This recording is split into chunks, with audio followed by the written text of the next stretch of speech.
அடுத்து அதிராம்பட்டினத்தை சேர்ந்த முகமது ஹசன் கேட்கிறாரு, நாம் ஜமாத்தாக தொழுகிறோம், இடையில உழு முறிந்து விடுகிறது, திரும்ப வரும்போது ஜமாத்து முடிந்து விட்டது, இப்ப ஜமாத்துடைய நன்மை கிடைக்குமா அப்படின்னு கேட்கிறாரு. அப்ப நம்ம ஜமாத்தா தொழுது கொண்டிருக்கும் பொழுது தனியா தொழுகிறதுக்கும் ஜமாத் தொழுகைக்கும் மார்க்கத்தில் என்ன இருக்கு, நன்மையில் வித்தியாசம் இருக்கு. கடமை நிறைவேறும். தனியா தொழுதால் அது 1 மடங்கு நன்மை என்று சொன்னால், ஜமாத்தா தொழும் பொழுது 27 மடங்கு 25 மடங்கு பல அறிவிப்புகள் இருக்கிறது. 25 நன்மை 27 நன்மை என்றெல்லாம் ஹதீஸ் இருக்கிறது. இப்ப ஜமாத்தா ஒருத்தர் ஆர்வப்பட்டு வந்து தொழுகிறாரு. தொழுவும் போது 1 ரக்காத்துல 2 ரக்காத்துல இடையில உழு முறிந்து விட்டது. உழு முறிஞ்சா என்ன செய்ய முடியாது, கண்டினியூ பண்ண முடியாது. அவர் தொழுகை விட்டுறணும். தொழுகை விட்டுட்டு போய் உழு செஞ்சுட்டு வர்றாரு. வர்றதுக்குள்ள ஜமாத்து முடிஞ்சு போச்சு. இப்ப அவர் என்ன செய்யணும், தனியா தான் தொழுவணும் எல்லாத்தையும். அப்ப தனியா தொழுதாரையானால் இந்த ஜமாத்து தொழுகை நன்மை கிடைக்குமா அப்படின்ற அவருடைய கேள்வி. இதை பொறுத்த வரைக்கும் நம்ம விளங்கிக்கிறன்னு ஒரு அடிப்படை விளங்கிக் கொள்ளணும். சில விஷயங்களுக்கு நம்மளா வந்து ஜமாத்தை புறக்கணிச்சுட்டு போறதுங்கிறது ஒரு வகை.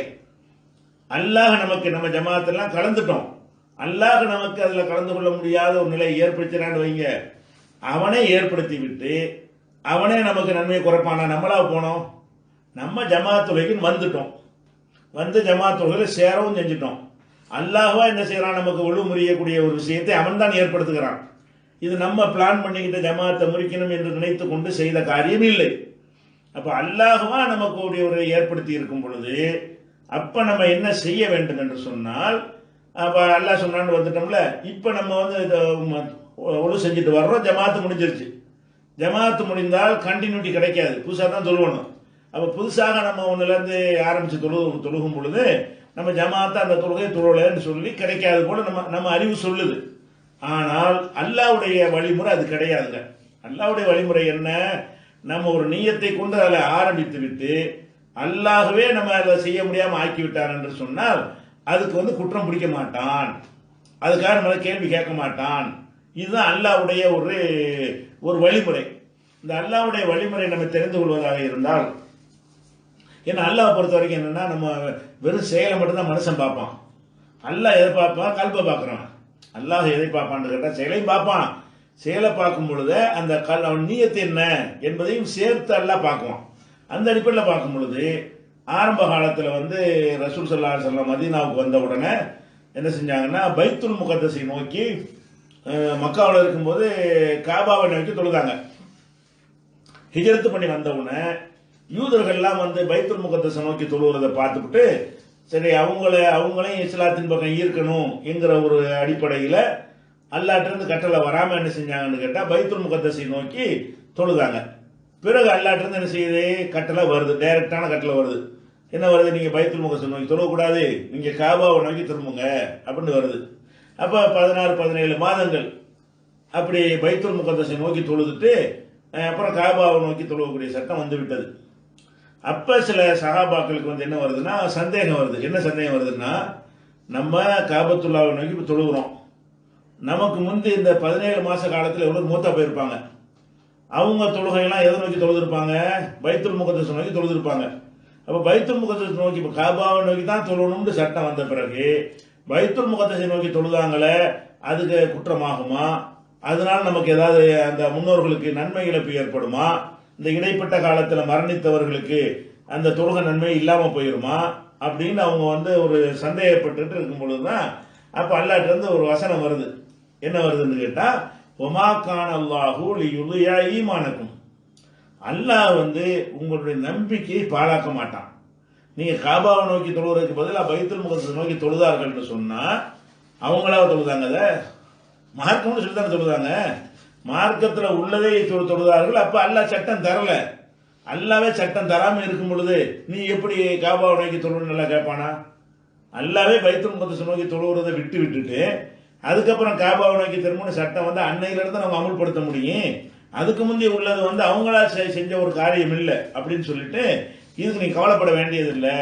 அவங்க பைத்துல் முகத்தஸை நோக்கி தொழுகையா இருந்தாலும் அவங்களுடைய ஈமானை நான் வீணாக்க மாட்டேன், அவங்களுடைய நம்பிக்கையை நான் பாழாக்கக்கூடியவன் இல்லை. இன்னல்லாஹ பின்னாஸி லரவுஃபுர் ரஹீம். அதுக்கு காரணம் அல்லாஹ் வந்து மனிதர்கள் மீது ரொம்ப இறக்கம் உள்ளவன். அல்லாஹ்வுக்கு தெரியாதா?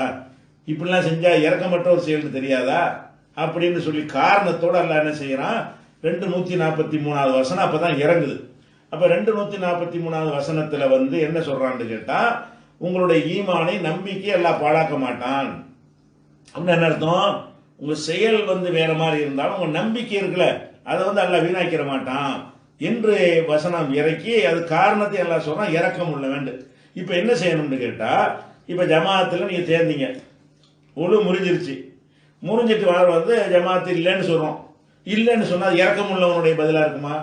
அல்லாஹ் என்ன சொல்றான்னா, நான் உங்க மேல இறக்கம் உள்ளவன், அவனே நமக்கு ஒழுவை முறிச்சு வச்சுக்கிட்டு அவனே அந்த ஜமாத்தை நன்மை இல்லாம ஆக்கி விட்டுட்டு இப்ப உனக்கு கிடையாதுன்னு சொன்னா அது இறக்கம் உள்ளவன் அல்லாஹ் இறக்கம் உள்ளவன் என்பதை காட்டுமா? காட்டாது. அல்லாஹ் என்ன சொல்றான்னு கேட்டா, இந்த மாதிரி முந்தி உள்ளவங்க வேற கிபிலாவை நோக்கி தொழுதுட்டாங்களே என்று வரும் பொழுது அதுக்கு மட்டும் உள்ளதாக இந்த வார்த்தையை அல்லாஹ் இறக்கல, அதுக்கு சம்பவம் அதுக்கு தான் இறங்கி இருக்குது.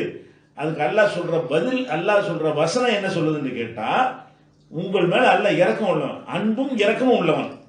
அன்பும் இறக்கம் உள்ள ஒருத்தன் வந்து இப்படி ஒரு முடிவு எடுப்பானா?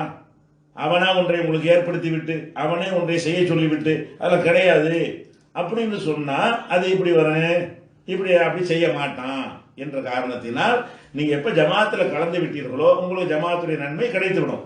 இப்ப உதாரணமா எடுத்துக்கிறோமே, ஒரு ரேஷன் கடை நம்ம நடத்துறோம், நம்ம தான் ரேஷன் கடை வச்சிருக்கிறோம். ரேஷன் கடையில் மக்கள்லாம் கியூல நிற்கிறாங்க. அதில் ஒரு ஆளை கூப்பிட்டு நம்ம என்ன செய்யறோம், நீ போய் ஒரு டீ வாங்கிட்டு வாடாங்கிறோம். அவன் டீ வாங்கிட்டு வர்றதுக்குள்ள ரேஷன் எல்லாமே எல்லாம் முடிஞ்சு போச்சுட்டு உனக்கு இல்லைன்னு சொல்ல முடியுமா? அவன் கியூல நிற்காட்டாலும் அவன் போய்விட்டாலும் நம்ம அனுப்பின காரணத்தினால் அவன் கடைசி வரைக்கும் நின்றான்னு சொல்லி எடுத்து வச்சு தானே கொடுப்போம். அவன் ஒரு வேலைக்கு அனுப்பி இருக்கும்போது நம்ம மனுஷனாகி நம்மளே என்ன செய்வோம்னு கேட்டா, இவன் கியூல நிற்கிறான், இவன் கொஞ்ச நேரத்தில் ரேஷன் பொருள் வாங்கிடுவான், வாங்கக்கூடியவனை நம்ம தான் வெளியே அனுப்பியிருக்கிறோம். நம்ம வெளியே அனுப்பியிருக்கும் பொழுது நீ நம்மளை வெளியே அனுப்பிவிட்டு உனக்கு ரேஷன் இல்லைன்னு சொல்லுவோமா? நம்ம சொல்ல மாட்டோம். ஒரு மனிதனே சொல்ல மாட்டான் போது ரப்புல் ஆலமீன் வந்து அதை விட கருணை உள்ளவன். இப்படித்தான் எல்லா விஷயங்களையும் நம்ம என்ன செய்யணும், இறைவன் சம்பந்தமாக புரிந்து கொள்ளணும். இதுதான் அதற்கான ஒரு பதில்.